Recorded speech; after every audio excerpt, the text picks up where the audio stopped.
ఈ రోజంతా కూడా మనం కుటుంబాన్ని గురించి మాట్లాడతాం. కుటుంబాన్ని గురించి సంఘంలో సాధారణంగా ఎక్కువగా మాట్లాడరు. మీరు ఒక విధంగా బ్లెస్సెడ్ పీపుల్ అని చెప్పాలి. ఎందుకంటే నేను నా భార్య 1987వ సంవత్సరంలో మాకు పెళ్ళైనటువంటి 7 సంవత్సరాలకి ఇలాంటి ఒక కాన్ఫరెన్స్కి అటెండ్ అయ్యాం. అది 5 రోజుల కాన్ఫరెన్స్. అది 5 రోజుల్లో మేము నేర్చుకున్న విషయాలు మా జీవితాన్ని విప్లవాత్మకంగా మార్చేసినాయి.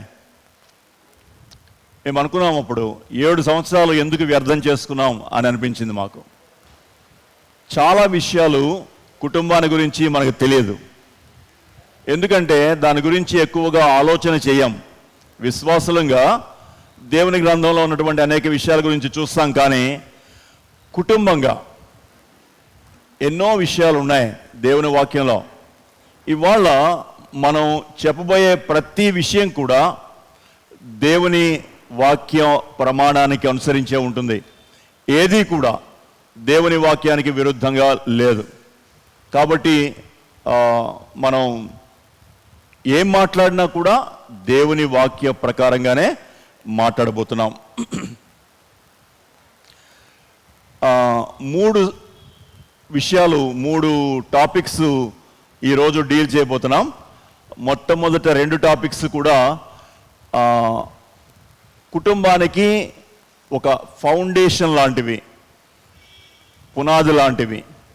సో ఆ టాపిక్స్ గురించి మొట్టమొదట మాట్లాడతాం.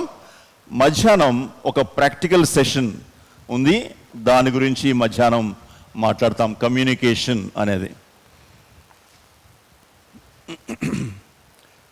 దేవుడు కుటుంబానికి ఇచ్చినటువంటి ప్రాధాన్యత పరిచర్యకు ఇవ్వలేదు. మళ్ళీ చెప్తున్నాను, దేవుడు కుటుంబానికి ఇచ్చినటువంటి ప్రాధాన్యత పరిచర్యకు ఇవ్వలేదు.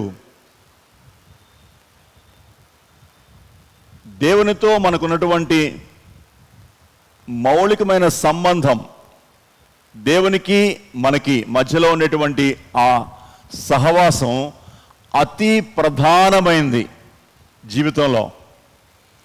ఆ తర్వాత కుటుంబం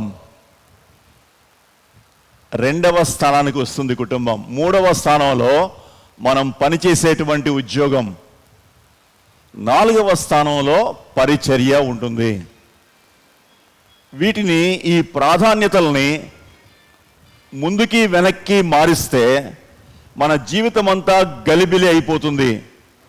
దేవుని యొక్క ప్రాధాన్యతల్ని దేవుని వాక్యపరంగా దేవుని యొక్క ప్రాధాన్యతల్ని ఆ విధంగానే ఉంచాలి. వాటిని కొంచెం వేరు చేస్తే జీవితం అంతా కన్ఫ్యూజన్ తోటి నిండిపోతుంది. సో అందుకనే వేటికి ఇవ్వవలసిన స్థానాన్ని వాటికి ఇవ్వడం నేర్చుకుందాం. దేవునితో మనకున్నటువంటి బంధం, 1-to-1 బంధం అతి ప్రాముఖ్యమైనది. దేవునితో మనకుండేటువంటి ఆ సహవాసం, పరిచర్య ఒకటి కాదు. ఇది కూడా అర్థం చేసుకోవాలి. పరిచర్య, సహవాసం ఒకటి కాదు. సహవాసం ఆంతరంగిక జీవితం, దేవునితో ఏకాంతంగా గడిపేటువంటి ఆంతరంగిక జీవితం. అది మన ఆత్మీయతకు మూలం. పరిచర్య దాంట్లోంచి వచ్చినటువంటి కార్యాలు. పరిచర్య సహవాసంలోంచి వచ్చిన ఓవర్ఫ్లో. మౌలికమైనది సహవాసం, దేవునితో సహవాసం. అందుకనే కుటుంబ వ్యవస్థ బాగా ఉండాలి అనంటే దేవునితో మన సహవాసం సరి అయిందిగా ఉండాలి. అది అన్నిటికీ మూలం. కాబట్టి దేవునితో ఒక వ్యక్తికి ఉండేటువంటి సహవాసమే, నేను ఈ మాటలు జాగ్రత్తగా వాడుతున్నాను, సంబంధం అంటలేదు. సంబంధం ప్రతి విశ్వాసికి ఉంటుంది.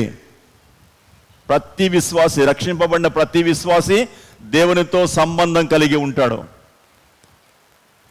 సహవాసం కలిగి ఉండకపోవచ్చు. సంబంధంలోంచే సహవాసం వస్తుంది. సంబంధం కోసం ఆయనే క్రయం చెల్లించాడు శిలువ మీద. సహవాసం కోసం నువ్వు నేను క్రయం చెల్లించాలి. సహవాసం కోసం మనం క్రయం చెల్లించాలి. దేవునితో సహవాసం కోసం దాన్నే తన సిలువ ఎత్తుకొని వెంబడించడం అని అంటాం. తాను ఉపేక్షించుకుని తన సిలువను ఎత్తుకొని వెంబడించడం. ఈ సహవాసం సరిగ్గా ఉన్నప్పుడు కుటుంబంలో కూడా భార్యాభర్తల మధ్యలో సహవాసం సరిగ్గా ఉంటుంది. Directly proportional.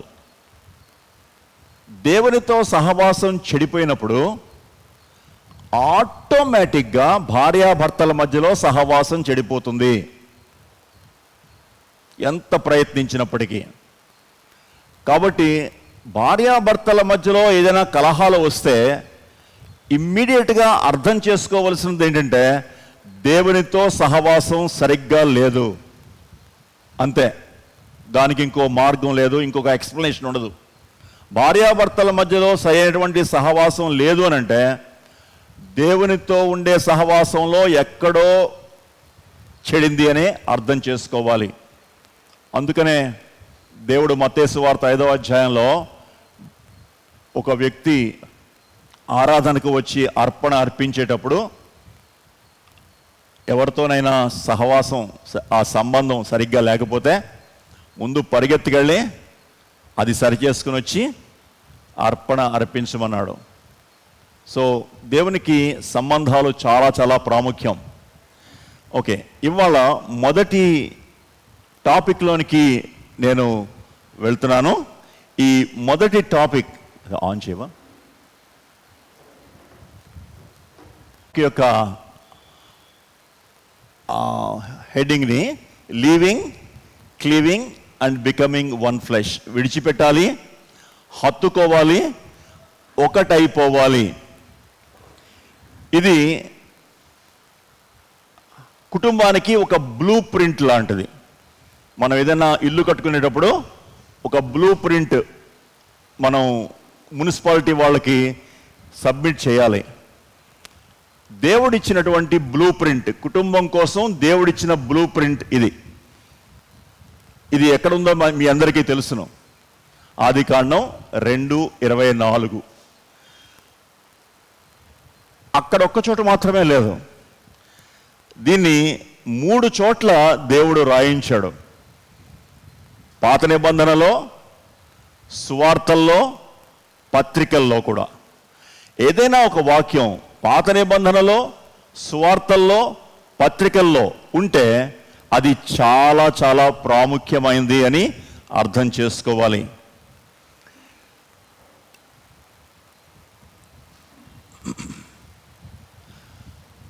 దేవుని యొక్క బ్లూ ప్రింట్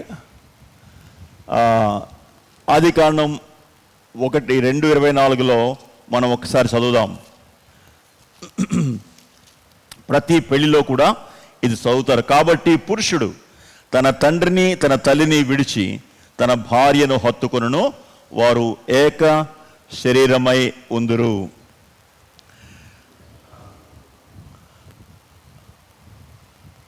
తర్వాత 2:18 కూడా చదువుదాం. మరియు దేవుడైన యెహోవా నరుడు ఒంటరిగా ఉండుట మంచిది కాదు, వానికి సాటి అయిన సహాయమును వాని కొరకు చేయుదును అనుకొనెను.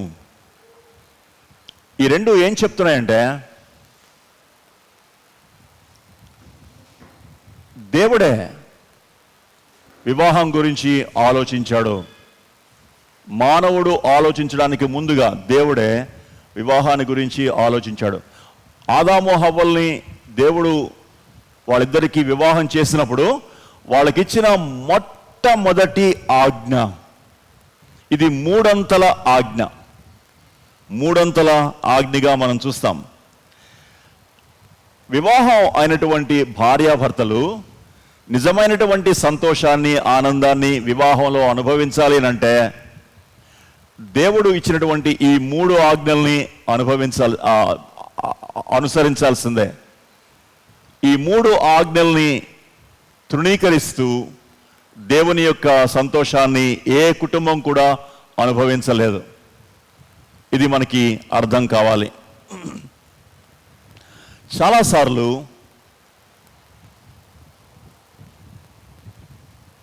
ఇది 3 ఆజ్ఞ అని చూసాం. అందుకనే ఇది అటు పాత నిబంధనలో సువార్తల్లో మత్తయి సువార్త 19:5, మార్కు సువార్త 10వ అధ్యాయం 7 నుంచి 8 దాకా, ఎఫెసీ పత్రికలో 5:31 కూడా అక్కడ దీని యొక్క ప్రస్తావన ఉంది. ఈ ఆజ్ఞ ఆ విధంగా 4 సార్లు రాయబడి ఉంది. చాలాసార్లు మనం వివాహం గురించి ఆలోచించేటప్పుడు దేవుని యొక్క ఈ ప్రామాణిక ఆజ్ఞలను గురించి ఆలోచించేటప్పుడు మన మనస్సుని చాలా విషయాలు కంట్రోల్ చేస్తాయి. మన భావాలు, దేవుని వాక్యం పట్ల, దేవుని ఆజ్ఞల పట్ల మన భావాలు, కల్చరల్ బ్యాక్గ్రౌండ్, మనం ఎలాంటి సంస్కృతి నుంచి వచ్చాము అనేది చాలా అది మనల్ని ఇన్ఫ్లుయెన్స్ చేస్తుంది. ఎందుకంటే భారతదేశంలో ఉండేటువంటి సంస్కృతి వేరు, అమెరికాలో ఉండేటువంటి సంస్కృతి వేరు, లేకపోతే ఇంకో కంట్రీలో. సో సంస్కృతి అనేది చాలా వరకు నేను మీకు ఆ మెటీరియల్ అంతా ఇస్తాను, నన్ను వినండి. ఆ మెటీరియల్ అంతా నేను మళ్ళీ మీకు ఇస్తాను, కాబట్టి జాగ్రత్తగా వినండి. ఎక్కడైనా మీకు ఇంట్రెస్టింగ్గా ఉంటే రాసుకోండి, దాని తప్పేం లేదు. అయితే ఈ మెటీరియల్ అంతా మీకు మళ్ళీ మీ సెల్ ఫోన్స్లోకి వచ్చేస్తుంది. Don't worry about that. Okay. So cultural background చాలా ఇంపార్టెంట్. భారతదేశంలో ఫర్ ఎగ్జాంపుల్ భార్య సెకండ్ రేట్ సిటిజన్, ఆమె వంటింటి కుందేలు, ఆమెకు హక్కులు లేవు. ఇస్లామిక్ కంట్రీస్ అసలు స్త్రీ అంటేనే వాళ్ళకి ఒక మనుషునిగా, ఒక మానవ వ్యక్తిగా వాళ్ళు ట్రీట్ చేయరు, ఈవెన్ ఇన్ దేర్ మత గ్రంథాల్లో కూడా. సో అలాంటి కల్చర్లో ఉండే రకరకాల భావాలు మనకు కూడా ఉంటాయి. అప్బ్రింగింగ్, చిన్నపిల్లల నుంచి ఒక్కొక్క కుటుంబంలో ఒక కల్చర్ ఉంటుంది.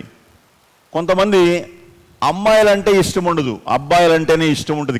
కొన్ని కుటుంబాల్లో అబ్బాయిలకి అమ్మాయిలకి ఎంతో తేడా చూపిస్తూ ఉంటారు పెంపకాల్లో. మన భారతదేశంలో మరి ఎక్కువగా అబ్బాయి పుడితే గొంతులేస్తారు, అమ్మాయి పుడితే ముఖం ముడుచుకుంటారు. అప్బ్రింగింగ్ చాలా చాలా ప్రభావం చూపిస్తుంది.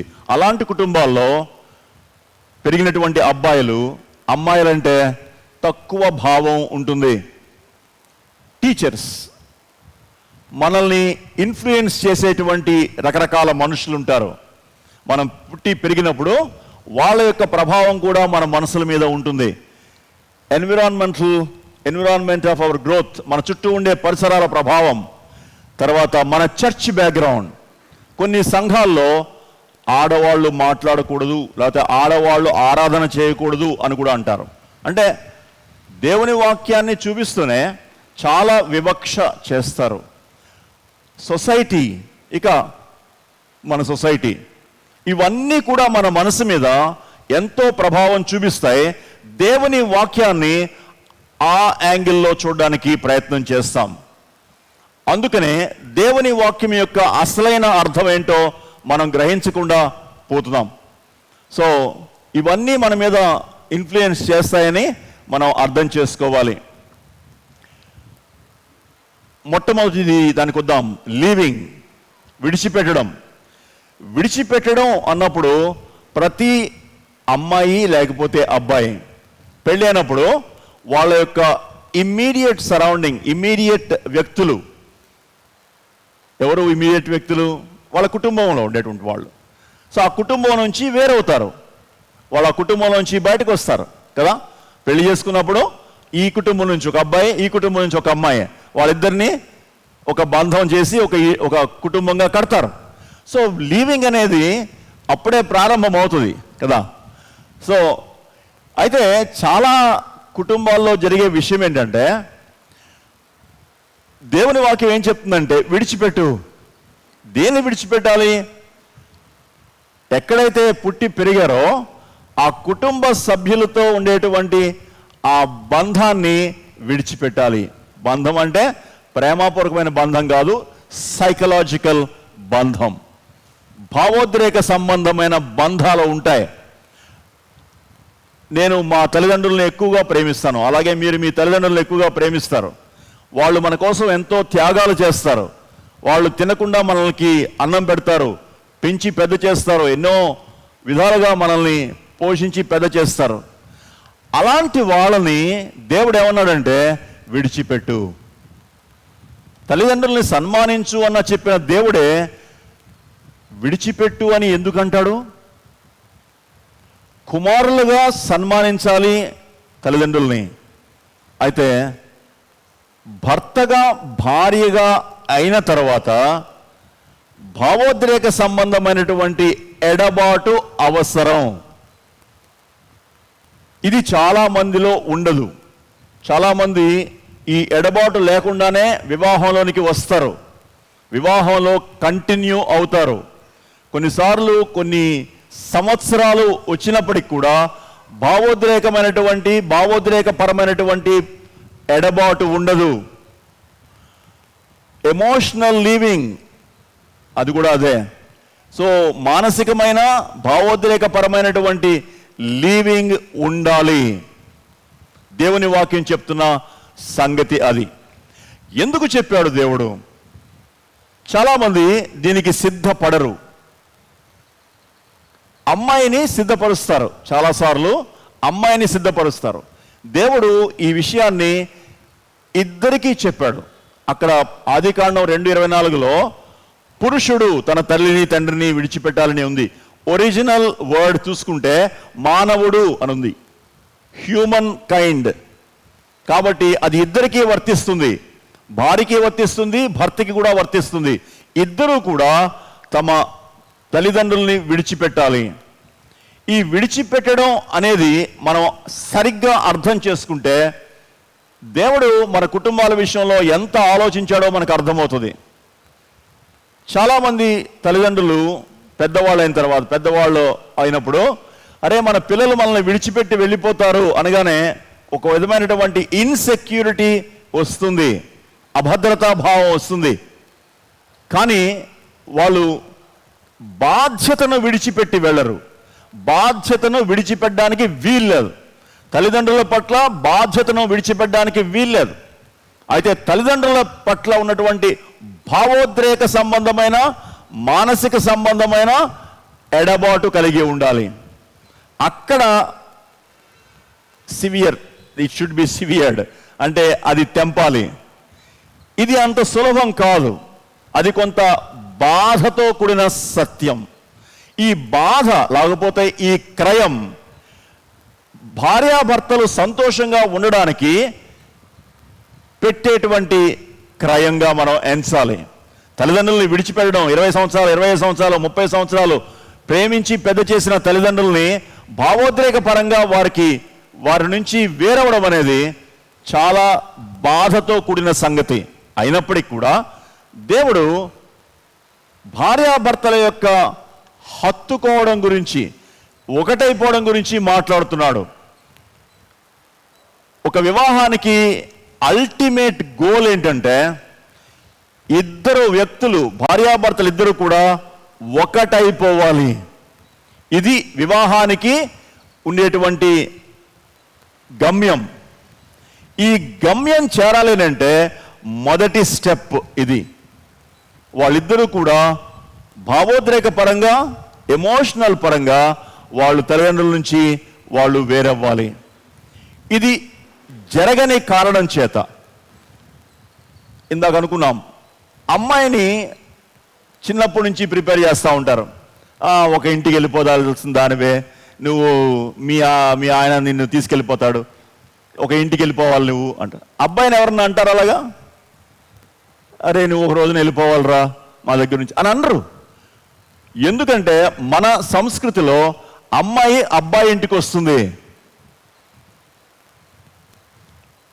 అస్సాం నార్త్ ఈస్ట్లో అబ్బాయి అమ్మాయి ఇంటికి వెళ్తాడు. కల్చర్, అందుకనే అన్నది కల్చరల్ బ్యాక్గ్రౌండ్లో ఉండేటువంటి ఇన్ఫ్లుయెన్స్. మన కల్చర్ ఏంటంటే అమ్మాయి అబ్బాయి ఇంటికి వస్తుంది. అయితే దేవుని వాక్యం ఏముంటుందంటే ఇద్దరితో చెప్పే మాట ఏంటంటే, మీరు ఇటిల్నా అటిల్నా మానసికంగా భావోద్రేక పరంగా అది తెంపబడాలి. అది తెంపబడేంత వరకు వారిద్దరూ ఒకరినొకరు హత్తుకోలేరు. అది అడ్డం వస్తానే ఉంటుంది. చాలామంది భార్యాభర్తల విషయంలో వింటున్నప్పుడు అదే మనకు అర్థమవుతుంది. ఆయన వాళ్ళ అమ్మ నాన్న వాళ్ళు చెప్పిన మాటే వింటాడండి. అబ్బో వాళ్ళ అమ్మ ఆమెని చాలా ఇన్ఫ్లుయెన్స్ చేస్తుందండి. ఈ మాటలు వింటూ ఉంటారు. ఇది సత్యం. దేవుడు ఎందుకు చెప్పాడు ఈ మాట అంటే, ఒక అద్భుతమైనటువంటి పనిని దేవుడు కుటుంబం కట్టేటప్పుడు చేస్తాడు. కుటుంబాన్ని ఏర్పాటు చేసేటప్పుడు దేవుడు దానిని ఒక ప్రత్యేకమైన యూనిట్గా చూస్తాడు. ఒక సపరేట్ యూనిట్, ఒక కొత్త యూనిట్ తయారవుతుంది. ఈ యూనిట్కి ఒకే వ్యక్తి నాయకుడిగా ఉంటాడు. ఒకే వ్యక్తి నాయకుడిగా ఉంటాడు. ఆ వ్యక్తి ఎవరంటే భర్త. ఈ నాయకత్వం చేసేటువంటి ఈ వ్యక్తి అంతకుముందు ఉన్నటువంటి యాజమాన్యంలోంచి బయటికి రావాలని దేవుని యొక్క కోరిక. అంతకుముందు ఉన్నటువంటి యాజమాన్యం ఎవరిది? తల్లిదండ్రులది. ఆ తల్లిదండ్రుల యొక్క యాజమాన్యంలోంచి బయటికి రావాలి. విడిచిపెట్టమని చెప్పినప్పుడు అదే అర్థం. తల్లిదండ్రుల యొక్క యాజమాన్యంలోంచి బయటికి రా. తల్లిదండ్రుల యొక్క భావోద్రేక బంధం తెగాలి అంటే అర్థం ఏంటంటే, తల్లిదండ్రుల యొక్క యాజమాన్యంలోంచి. అప్పటిదాకా తల్లిదండ్రులు మనకి అతి ప్రాముఖ్యమైన వాళ్ళు. వాళ్ళు ఏం చెప్తే అది చేశాం, ఎందుకంటే వాళ్ళని మనం అంతగా ఎక్కువగా ప్రేమిస్తాం కాబట్టి. ఇది న్యాచురల్. అయితే దేవుడు వివాహమైన తర్వాత భర్తతో భార్యతో చెప్పే సంగతి ఏంటంటే, ఇక్కడి నుంచి నీ యాజమాన్యం మారుతుంది. భార్యతో చెప్పే విషయం ఏంటంటే, నీ యాజమాన్యం మారుతుంది. నువ్వు ఇప్పటిదాకా నీ తల్లిదండ్రుల యొక్క యాజమాన్యం కింద ఉన్నావు, ఇప్పుడు నీకు దేవుడు ఒక కొత్త యజమాన్ని ఇస్తున్నాడు. భర్తతో దేవుడు చెప్పే మాట ఏంటంటే, ఇప్పుడు నుంచి ఇంతకుముందు నీవు ఇంకొక యాజమాన్యం కింద ఉన్నావు, తల్లిదండ్రుల యొక్క యాజమాన్యం కింద ఉన్నావు, ఇప్పుడు నీవు యజమానిగా చేయాల్సిన ఇంకొక బాధ్యత నీ మీద పెట్టబడుతుంది. చాలామంది భర్తలు దేవుని యొక్క ఈ ఆజ్ఞను నెరవేర్చరు. నాయకత్వాన్ని అబ్డికేట్ చేయడానికి వీల్లేదు. నాయకత్వాన్ని కాదు అని చెప్పడానికి వీల్లేదు. భర్తలైన వాళ్ళు చాలామంది భర్తలు కూర్చున్నారు. నాయకత్వం అనేది దేవుడు మన చేతికి అప్పగించినటువంటి గొప్ప బాధ్యత. నీ కుటుంబానికి నువ్వే నాయకుడివి. నీ కుటుంబానికి మీ నాన్నగారు మీ అమ్మగారు నాయకులుగా ఉండకూడదు. ఇది అర్థం కావాలి. పెళ్ళైన తర్వాత తల్లిదండ్రులు కుమారుల యొక్క ఫ్యామిలీ మీద నాయకులుగా ఉండడానికి వీల్లేదు అని దేవుడు చెప్తున్నాడు, నేను చెప్పట్లేదు. విడిచిపెట్టి బయటికి రావడం అనంటే తల్లిదండ్రుల యొక్క యాజమాన్యపు బంధంలోంచి బయటికి రావాలి. అలాగే అమ్మాయి కూడా వాళ్ళ తల్లిదండ్రుల యొక్క యాజమాన్యంలోంచి బయటికి రావాలి. వీళ్ళిద్దరూ కలిసి ఒక యూనిట్ని ఏర్పాటు చేసుకుంటారు. ఆ యూనిట్కి యజమాని భర్త. చాలాసార్లు గొడవలు రావడానికి కారణం తల్లిదండ్రుల యొక్క జోక్యం. 80% భారతదేశంలో ఉండేటువంటి సమస్యలకి కారణం తల్లిదండ్రుల యొక్క జోక్యం. అందుకనే దేవుడు విడిచిపెట్టి రావాలి అని చెప్పేది, విడిచిపెట్టాలి అనేది. కొన్నిసార్లు భౌతికంగా కూడా విడిచిపెట్టవలసి వస్తుంది. భౌతికంగా కూడా ఇంకొక ఇంట్లోకి వెళ్ళి ఉండడం చాలా చాలా మంచిది. అది వాళ్ళకి ప్రైవసీ ఇస్తుంది. తర్వాత కొంత ఒకరినొకరు అండర్స్టాండ్ చేసుకోవడానికి వీలవుతుంది. కొన్నిసార్లు అది కుదరకపోవచ్చు, వేరు వేరు కారణాల వల్ల అది కుదరకపోవచ్చు. అయితే తల్లిదండ్రులతో కూడా కలిసి నివసిస్తున్నప్పటికీ కూడా భావోద్రేక బంధం, మానసికమైన బంధం నుంచి, యాజమాన్యాన్ని నుంచి బయటికి వచ్చి తీరాల్సిందే. మా అమ్మ నాన్నగారు ఇంట్లో ఉంటున్నాను కాబట్టి మా అమ్మ నాన్నగారు ఏం చెప్తే అదే చేస్తాను అని చెప్పడానికి వీల్లేదు. బౌండరీస్ ఉంటాయి. పెళ్లి చేసుకున్న తర్వాత ఆ కుటుంబానికి నువ్వే నాయకుడివి. సపోజ్ ఒక కుటుంబం ఉందనుకోండి, ఒక తల్లిదండ్రులు ఉన్నారు, 3 పిల్లలు ఉన్నారు, వాళ్ళకి 3 కుమారులు ఉన్నారు. పెద్ద ఇల్లు, 3 గదులు ఉన్నాయి. పెళ్ళిళ్ళు అయినాయి. ఒక గదిలో పెద్ద కుమారుడు, రెండో గదిలో చిన్న కుమారుడు, మూడో గదిలో 3వ కుమారుడు కుటుంబం ఉంటున్నారు. 4వ గదిలో పైన అంతస్తులో తల్లిదండ్రులు ఉంటున్నారు. ఇప్పుడు ఈ కుటుంబాలకి నాయకుడు ఎవరు? సాధారణంగా ముసలాయన ఏం చెప్తే అదే జరుగుతుంది. దేవుని వాక్యం ఒప్పుకోదు, దానికి దేవుని వాక్యం ఒప్పుకోదు. ఈ ఇంట్లో 4 నాయకులు ఉంటారు. ముసలాయన కుటుంబానికి ముసలాయనే నాయకుడు, పెద్ద ఆయన కుటుంబానికి పెద్ద ఆయనే నాయకుడు, రెండో ఆయన కుటుంబానికి రెండో ఆయనే నాయకుడు, మూడో ఆయన కుటుంబానికి మూడో ఆయనే నాయకుడు. ఇక్కడ ఒక్కళ్ళ మీద పెత్తనం చేసేటువంటి ఒక నాయకుడు ఉండడు. దేవుని వాక్యం ఒప్పుకోద్దానికి. సమస్యలు ఇక్కడే వస్తాయి చాలాసార్లు. అందుకనే దేవుడు చాలా స్పష్టంగా విడిచిపెట్టు అని చెప్పడం జరిగింది.